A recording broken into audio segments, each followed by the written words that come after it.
जय श्री कृष्ण। राधे राधे दोस्तों आज मैं आप लोगों को लड्डू गोपाल की बिल्कुल सत्य एक ऐसी अद्भुत लीला कथा सुनाऊंगी जिसे सुनकर आप सभी अपने आंसू नहीं रोक पाओगे। क्योंकि दोस्तों जब इस घटना के बारे में मैंने सुना, मुझे पता चला तो मुझे भी बहुत दुख हुआ था। और मुझे यह भी पता है कि इस वक्त जो इस वीडियो को देख रहे हैं आप सभी लड्डू गोपाल के परम भक्त हैं, बाल गोपाल की सेवा करते हैं। भगवान श्री कृष्ण के प्रति आप सभी के मन में अपार श्रद्धा भक्ति है।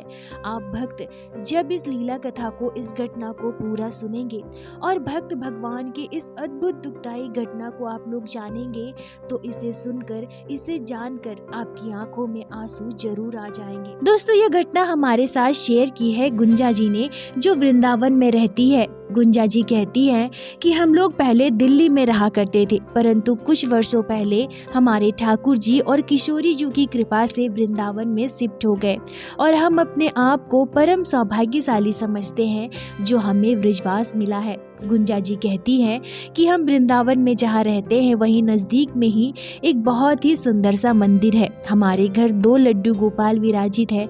हम दोनों लड्डू गोपाल से बहुत प्रेम करते हैं और पूरे जतन से, श्रद्धा भाव से दोनों बाल गोपाल की सेवा करते हैं। मैं प्राय अपने दोनों लड्डू गोपाल को साथ लेकर उस मंदिर में जाया करती हूँ।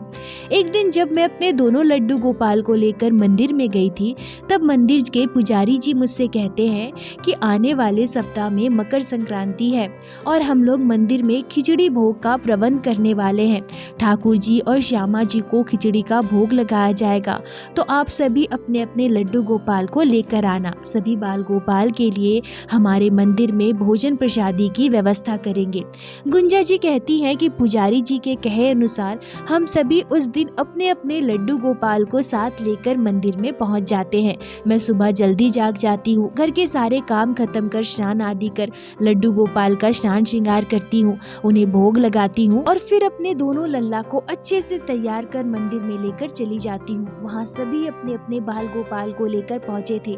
हम सभी ने लड्डू गोपाल को अच्छे से आसन बिछाकर विराजित कर दिया और फिर हम सब मिलकर काम में लग गए। खिचड़ी तैयार करना, सब्जी काटना, अन्य भोजन प्रसादी की व्यवस्था करना, हम सभी साथ साथ मिलकर काम करने लगे और फिर हम सभी ने मिलकर भोजन प्रसादी तैयार कर ली। के बाद हम सभी लड्डू गोपाल को भोग लगाने की तैयारी में जुट गए। अच्छे से एक लाइन से आसन बिछाया और सारे लड्डू गोपाल को लाइन से हम सभी ने बिठा दिया। तभी हम देखते हैं कि एक बूढ़ी मैया वहाँ पर आती है और जब बूढ़ी मैया को यह पता चलता है कि यहाँ सभी लड्डू गोपाल के लिए भोजन प्रसादी की व्यवस्था की गई है, लड्डू गोपाल को खिचड़ी और तरह तरह के पकवानों का भोग लगाया जाएगा, तो यह बात सुनते ही बूढ़ी मैया के दोनों आंखों से आंसू बहने लगे। वो झरझर रोने लगी। गुंजा जी कहती हैं कि वृद्ध मैया की हालत बहुत खराब थी। उन्हें देखकर ऐसा लग रहा था जैसे वो कितने दिनों से भूखी है, परंतु ऐसा कैसे हो सकता है? ये तो वृंदावन धाम है, यहाँ तो जगह जगह भंडारे होते हैं, प्रसाद वितरण किया जाता है। फिर बूढ़ी मैया की ऐसी हालत कैसे हो गई? उन्हें देखकर ऐसा क्यों लग रहा है जैसे वो कई दिनों से भूखी हो? अब ये सारी बातें मेरे मन में चल रही थी। मैं वृद्ध मैया को कब से देखे जा रही थी। वृद्ध मैया की आंखों से अब भी आंसू बह रहे थे, वो लगातार रोई जा रही थी। तब हम सभी मिलकर बूढ़ी मैया के पास गए और उनसे पूछे कि मैया क्या हुआ है तुम्हें, तुम क्यों रो रही हो? अच्छा मैया चुप हो जाओ। सुनो मैया, यहाँ पर देखो ना कितने सारे लड्डू गोपाल विराजित है। सभी के लिए भोजन की व्यवस्था की गई है, सभी को भोग लगाया जाएगा। फिर तुम यहाँ भोजन प्रसादी करने के बाद ही जाना, यहाँ भोजन ग्रहण करना, उसके बाद ही तुम जाना। अब इतना कहते ही वृद्ध मैया अपने आंचल से एक छोटे से 1 नंबर साइज के लड्डू गोपाल को निकालती है। वृद्ध मैया के लड्डू गोपाल को देखकर हम सभी चकित रह जाते हैं। तभी हम में से एक महिला कहती है कि अरे जल्दी से एक और आसन लगाओ, बूढ़ी मैया के पास भी लड्डू गोपाल है, इन्हें भी तो भोग लगाना है ना। अब जब बूढ़ी मैया यह बात सुनती है तो वो और भी जोर जोर से रोने लगती है और भी ज्यादा दुखी हो जाती है। हम सभी परेशान हो जाते हैं। हम सोचते हैं कि हमने ऐसा क्या कह दिया जो बूढ़ी मैया और ज्यादा रोने लगी। तब हम सभी फिर से बूढ़ी मैया से पूछते हैं कि मैया क्या हुआ, तुम इतनी परेशान क्यों हो और तुम इतना क्यों रोने लगी? कोई बात है क्या मैया, कुछ हुआ है क्या, तुम हमें बताओ। तब बूढ़ी मैया कहती है कि मेरे लड्डू गोपाल यहाँ बैठकर कैसे भोजन करेंगे, मेरे बाल गोपाल यहाँ बैठकर कैसे भोग लगाएंगे। अब वृद्ध मैया की बातें सुनकर हम सभी हैरान थे। हम सभी उनसे पूछते हैं कि क्यों मैया, क्या हो गया, तुम्हारे लड्डू गोपाल यहाँ क्यों नहीं बैठ सकते, यहाँ भोग क्यों नहीं लगा सकते। तब बूढ़ी मैया जो कहती है उसे सुनकर हम सभी का कलेजा फट जाता है, हमारी आंखों से भी आंसू आ जाते हैं। बूढ़ी मैया कहती है कि मेरे लड्डू गोपाल की दशा देखो, देखो ना, मेरे कान्हा के वस्त्र कैसे फटे हुए हैं। मेरे लड्डू गोपाल ने कोई श्रृंगार ही नहीं किया, उनके गले में ना कोई माला है, ना ही हाथ में कंगन है, ना ही माथे पर मुकुट, और ना ही मेरे लल्ला के पास एक बांसुरी है। सभी लड्डू गोपाल ने नई पोशाक धारण की है, सुंदर श्रृंगार किया है, पर मेरे बाल गोपाल के पास तो एक भी पोशाक नहीं है जो मैं उन्हें धारण करवा सकूं। सभी लड्डू गोपाल कितने सुंदर लग रहे हैं, कितने प्यारे लग रहे हैं, पर मेरे बाल गोपाल ऐसे फटे पुराने पोशाक में सभी के साथ कैसे बैठेंगे। दोस्तों, गुंजा जी कहती है कि वृद्ध मैया रोते हुए कह रही थी कि मेरे लड्डू गोपाल कल से एक पोशाक के लिए जिद कर रहे हैं, कल से मुझसे कह रहे हैं कि मैया मेरे लिए एक नई पोशाक लेकर आओ ना, मैया मुझे एक नई पोशाक दिलवा दो ना। पर मैं कैसी माँ हूँ, कैसी अभागन माँ हूँ, अपने बच्चे के लिए, अपने कान्हा के लिए एक पोशाक तक नहीं खरीद सकती। मेरे पास तो बिल्कुल भी पैसे नहीं है। आप लोग शायद यह बात समझ नहीं पा रहे हैं, पर मैं तो समझ पा रही हूँ ना, मैं समझ पा रही हूँ मेरे लल्ला को क्या चाहिए। मैं तो माँ हूँ ना, मैं अपने लल्ला की व्यथा को समझ पा रही हूँ। मेरे लल्ला आप सभी के लड्डू गोपाल के साथ बैठकर भोजन ग्रहण नहीं कर सकते। मैं जा रही हूँ, मैं जा रही हूँ अपने लड्डू गोपाल को लेकर। यह कहते हुए बूढ़ी मैया अपने लड्डू गोपाल, अपने नन्हे से बाल गोपाल को गोद में लेकर रोते हुए वहाँ से जाने लगती है। गुंजा जी कहती हैं कि हम सभी ने मिलकर उन्हें रोक लिया, हम सभी ने उन्हें एक स्थान पर बिठा दिया। गुंजा जी कहती हैं कि मैं वृद्ध मैया से कहती हूँ कि मैया तुम ऐसे कहीं नहीं जा सकती, मैं तुम्हें ऐसे जाने नहीं दूंगी। लड्डू गोपाल भले ही किसी भी अवस्था में हो, पर वो हमारे ठाकुर जी हैं। सभी लड्डू गोपाल एक समान है। तुम तो अपने लल्ला की मैया हो ना, तो शायद तुम अपने लड्डू गोपाल की व्यथा को समझ पा रही हो, पर हम सभी तो भक्त है ना, नादान है, और भक्त भगवान को भूखा कैसे रख सकते हैं। हम भला अपने ठाकुर जी को बिना भोग लगाए यहाँ से कैसे जाने दे सकते हैं। मैया तुम यहीं रुको और परेशान मत हो, हम अभी आते हैं। गुंजा जी कहती हैं कि यह कहकर हम 2-3 महिलाएं बाजार चले गए और बाजार से लड्डू गोपाल के लिए ढेर सारी पोशाकें, उनका श्रृंगार का सामान, बाल गोपाल को भोग लगाने के लिए कुछ सूखी प्रसादी इत्यादि सब कुछ लेकर आए। और उसके बाद मैं फिर से बूढ़ी मैया के पास आकर उनसे कहती हूँ कि मैया देखो ना, मैया देखो, मैंने तुम्हारे लल्ला के लिए कितना कुछ खरीदा है, मैं कितना कुछ लेकर आई हूँ। मैया दो ना, दो, तुम्हारे लड्डू गोपाल मुझे दे दो, मैं तुम्हारे पास बैठकर ही तुम्हारे लल्ला का सुंदर श्रृंगार करती हूँ, और फिर तुम्हारे कान्हा भी खुश हो जाएंगे और तुम भी प्रसन्न हो जाओगी। यह कहकर मैंने बूढ़ी मैया से लड्डू गोपाल को ले लिया और बूढ़ी मैया के पास बैठकर ही मैंने उनके लल्ला का सुंदर श्रृंगार किया। लल्ला को सुंदर पोशाक धारण करवाया, उन्हें मुकुट पहनाया, माथे पर मोर पंख लगाया, उन्हें सुंदर सुंदर ज्वेलरी पहनाई, उनके हाथ में बांसुरी दिया। सच में बाल गोपाल बड़े ही सुंदर और बड़े प्यारे लग रहे थे।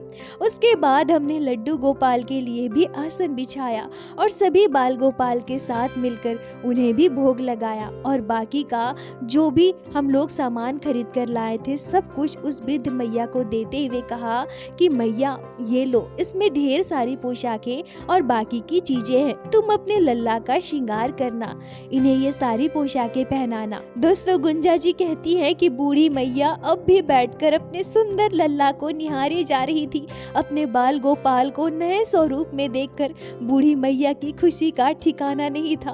सच में सुंदर से प्यारे से बाल गोपाल नए स्वरूप में बड़े ही अद्भुत और अलौकिक लग रहे थे, बड़े प्यारे लग रहे थे। बूढ़ी मैया अपने लड्डू गोपाल के पास ही बैठी थी और बड़े ही प्यार से बार बार अपने लल्ला से कह रही थी, तू खा ले लल्ला, खा ले, तू खा ले रे कन्हैया, तू अच्छे से खा ले।